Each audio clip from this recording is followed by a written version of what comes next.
अजय चतुर्वेदी, किसी भी लोकतांत्रिक देश के लिए एक जन नेता कैसा होना चाहिए।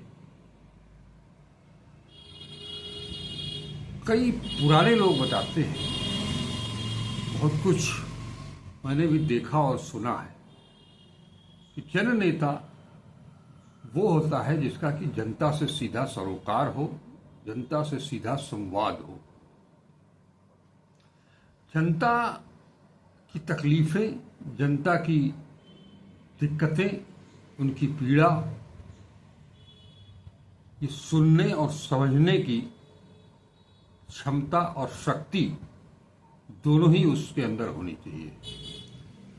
जन नेता एक समाज सुधारक होता है, समाज सेवा ही उसका सबसे बड़ा कार्य होता है। लेकिन हाल के वर्षों में जन नेता की परिभाषा काफी कुछ बदल गई है। अब राजनीति समाज सेवा नहीं बल्कि एक पेशा हो गई है, और ऐसा पेशा जिसमें दूसरे पक्ष के लिए कोई जगह नहीं है। यानी जो व्यक्ति, जो मतदाता है, जो आपको अपना अमूल्य मत दे करके आपको संसद हो या विधानसभा हो भेजने का काम करता है, लेकिन उस सांसद या विधायक बनने के बाद नेता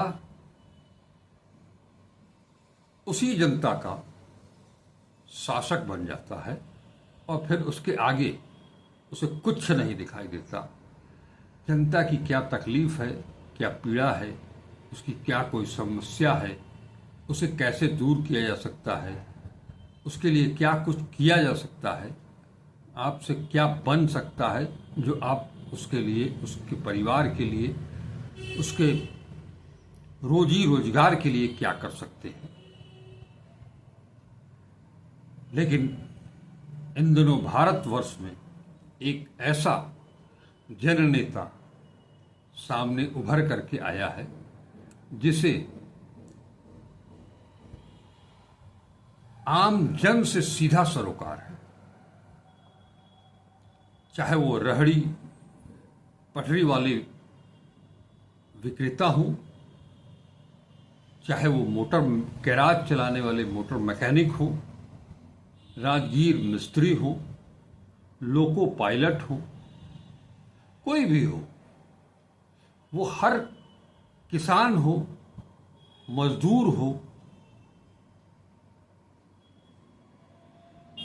हर किसी का दर्द और उसकी कला को जानने का साहस, उठाना और उन समस्याओं को जान करके उसे दूर करने के लिए अपनी आवाज को बुलंद करना, उसे अपनी प्राथमिकता की सूची में दर्ज करना,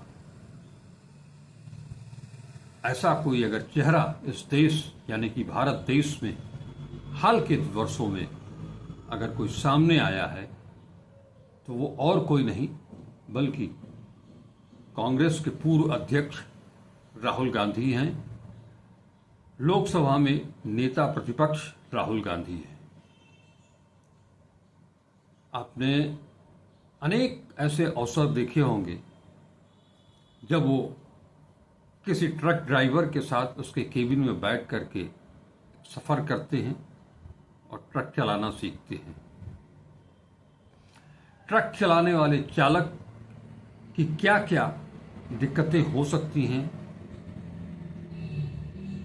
इस पेशे को अख्तियार करने के बाद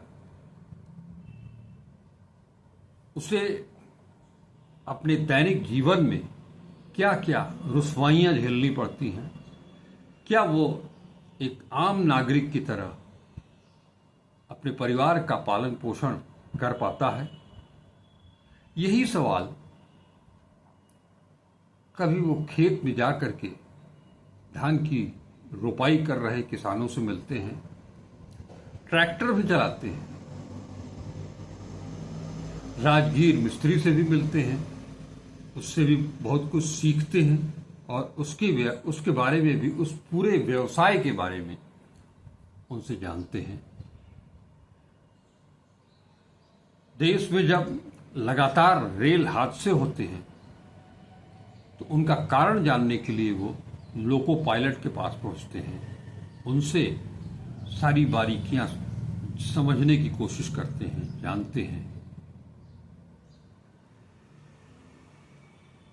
ये राहुल गांधी हैं जिन्होंने अपने आप को इस सांचे में ढाला है। इसी कड़ी में जब वो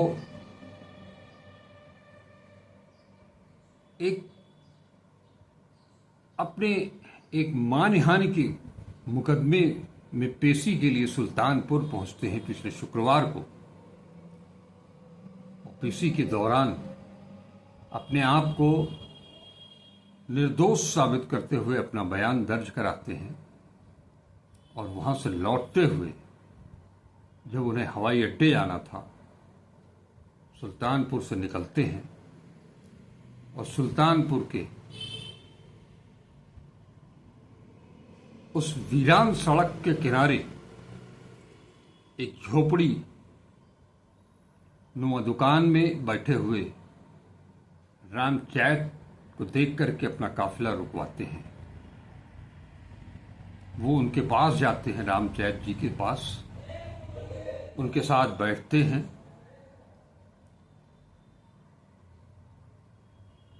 मोची का काम करने वाले रामचैत से एक एक चीज समझने की कोशिश करते हैं। कैसे वो जूते चप्पलों की सिलाई करते हैं, कैसे वो जूता चप्पल तैयार करते हैं। इतना ही नहीं, रामचैत उन्हें जूता चप्पल की सिलाई करना भी सिखाते हैं। क्या कोई विश्वास करेगा आज के समय में कि इतने बड़े कद का व्यक्ति, नेहरू गांधी परिवार का वारिस, नेता प्रतिपक्ष, इतने बड़े विशाल देश का नेता प्रतिपक्ष किसी के साथ, किसी मोची के साथ बैठ करके कोल्ड ड्रिंक भी पीता है और उससे उसकी कारीगरी, उसकी कला के बारे में, उसके हुनर के बारे में एक एक बारीकी ज्ञान भी हासिल करता है। वो यहीं तक नहीं रुकते, बातचीत के दौरान वो कैसे जूता सिलते हैं, एक दिन में कितने जूते चप्पल सिल लेते हैं, क्या इससे उनके परिवार का भरण पोषण हो जाता है, इन सब चीज की जानकारी वो हासिल करते हैं। फिर रामचैत से वो एक वादा करते हैं कि मैं आपको जूता चप्पल सिलने वाली एक मशीन उपलब्ध कराऊंगा। रामचैत गदगद हो जाते हैं, फूल के कुप्पा हो जाते हैं। एक तो ऐसे ही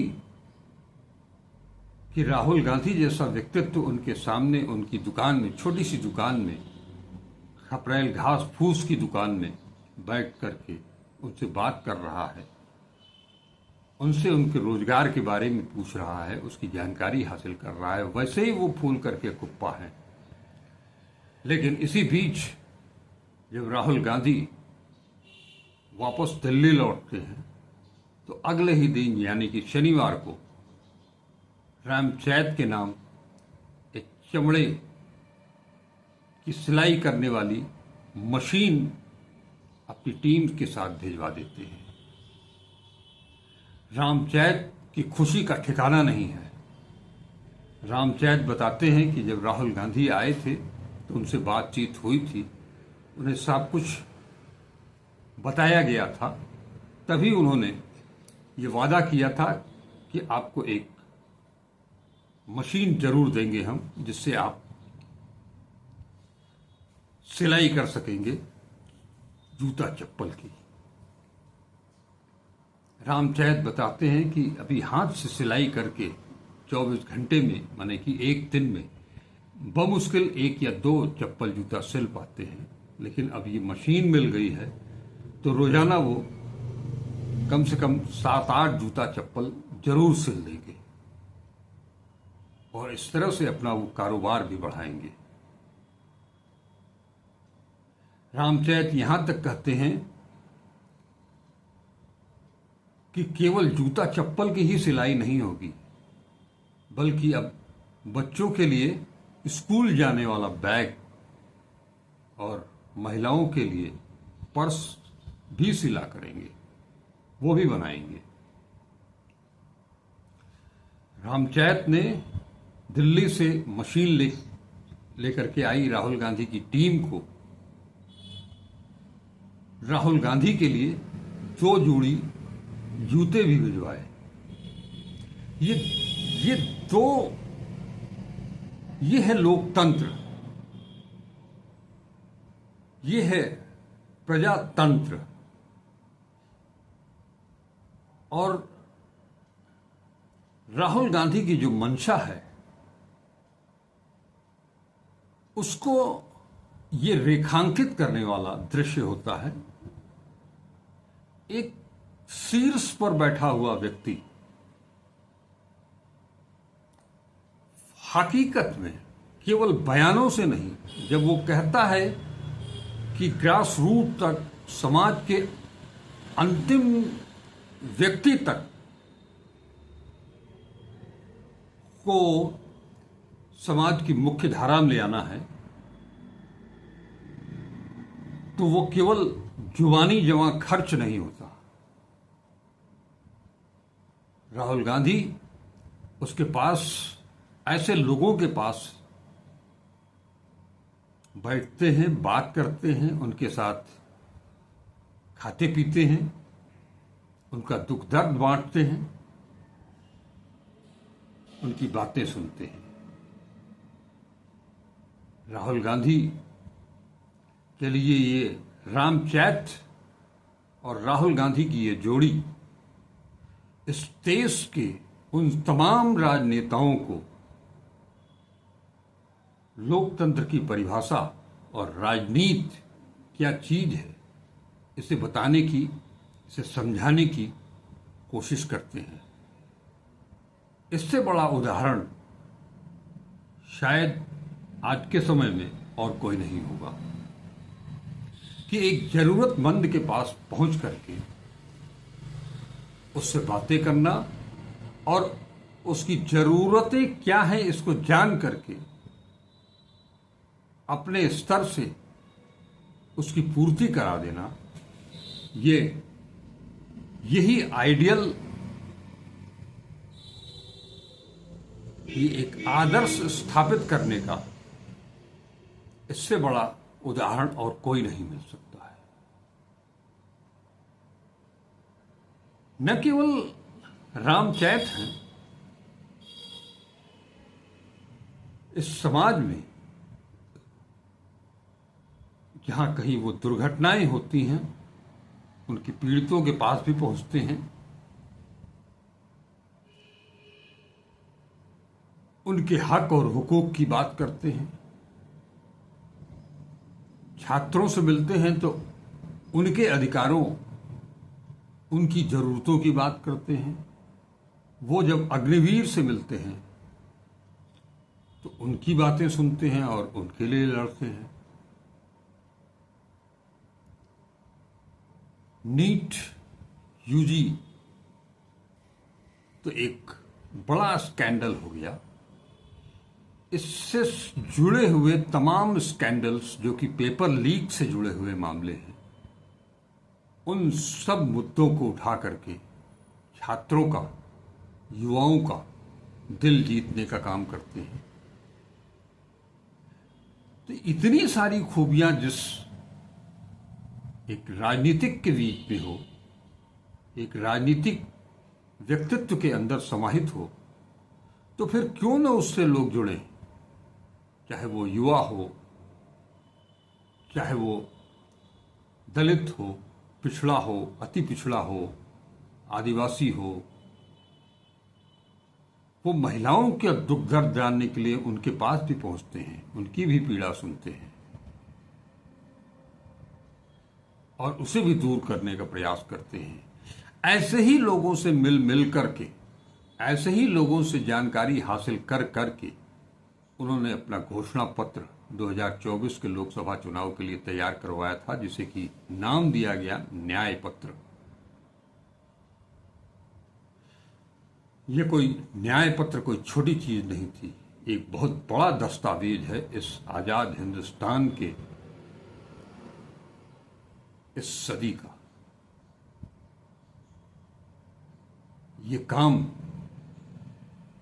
जब उन्होंने कर दिखाया, 10,000 किलोमीटर की यात्रा पूरी करके, कन्याकुमारी से कश्मीर की भारत जोड़ो यात्रा और उसके बाद मणिपुर से लेकर के मुंबई तक की भारत जोड़ो न्याय यात्रा, देश का शीर्ष नेतृत्व हिंसाग्रस्त मणिपुर में नहीं जाता है, लेकिन राहुल गांधी 3-3 बार पहुंचते हैं वहां और गृह युद्ध के मुहाने पर पहुंच चुके मणिपुर के पीड़ितों, शोषितों, सबका दर्द बांटते हैं। सड़क पर लोगों से हुई बातचीत को वो संसद में उठाते हैं और उनकी मांग पूरी कराने की कोशिश करते हैं, उसके लिए लड़ते हैं, संघर्ष करते हैं। ये वही नेतृत्व है जिसके ऊपर तमाम लांछन लगाए गए। अभी भी देश के कोने कोने में 2 दर्जन से ज्यादा मुकदमे उनके ऊपर लाद दिए गए हैं, ताकि वो दिन भर 365 दिन 24 घंटे खाली उन मुकदमों में फंसे रहें। लेकिन ऐसा कुछ नहीं है। राहुल गांधी मुकदमों से निपटना भी जानते हैं और दिल्ली की सत्ता से भी निपटना जानते हैं। ये वही है शख्स हैं जिनके डर से सत्ता भी थरथराती है, क्योंकि वो जननायक है। इस जननायक ने इस विगत 2 सालों में जो कुछ भी किया, उसका नतीजा सामने है, जिसे दिल्ली की सत्ता और उससे जुड़े लोग पप्पू का करके मजाक उड़ाया करते थे। आज वो नेता प्रतिपक्ष है और सरकार की नाक में दम किया हुआ है। नाक में दम देश की जनता की खुशहाली के लिए, गरीब तबका हो, कमजोर तबका हो, अशिक्षित हो, साक्षर हो, यह शिक्षा ग्रहण करके कुछ रोजगार हासिल करने, नौकरी हासिल करने की चाहत रखता हो, चाहे वो छोटे से कमरे में, एक छोटे से चूल्हे पर लकड़ी और भट्ठी हो या ईंधन गैस का चूल्हा हो, दिन रात उसे फूंक फूंक करके अपने परिवार के लिए का भरण पोषण करने वाली उस गृहिणी के लिए भी लड़ते हैं। लेकिन फिलहाल जो कुछ भी उन्होंने किया है सुल्तानपुर में, वो एक मील का पत्थर साबित हो गया। ऐसे न जाने और कितने उदाहरण सामने आएंगे, आते रहेंगे।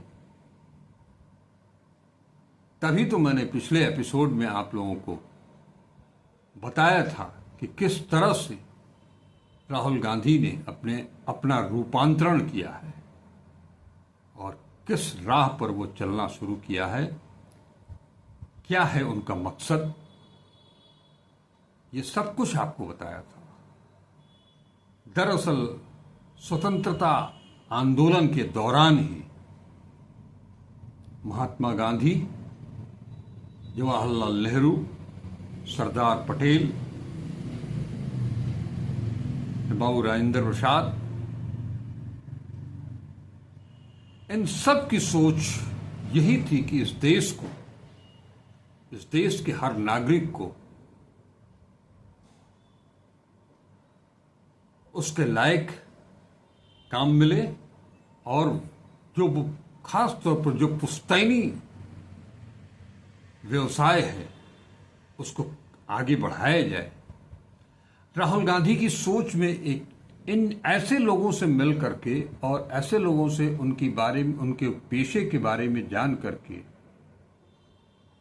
और उनकी फौरी मदद करके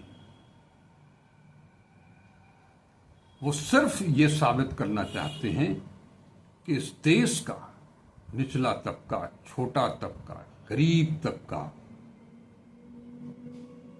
छोटा व्यापारी, दुकानदार, एमएसएमई को किस तरह से बढ़ावा दिया जा सकता है।